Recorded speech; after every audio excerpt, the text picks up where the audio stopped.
Bismillahirrahmanirrahim. Assalamu alaikum. My name is Hassan and today we are going to display database size and table sizes in PhpMyAdmin.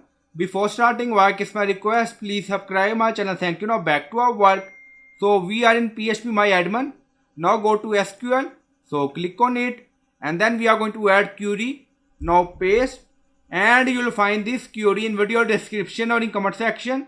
Now you see select table name as table and then you see round data length, index length. Now you see size in MB and then you see table schema. So you can add your database name here. So we are going to add our database name. Now edit and then you see ordered by data length plus index length descending order and you will find this query in video description or in comment section and then click on go and then you see showing row 0 to 5.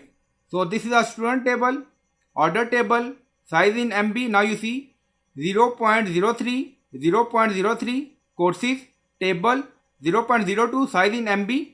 So I hope you like this video. Please like, comment, share, subscribe. Thank you for watching.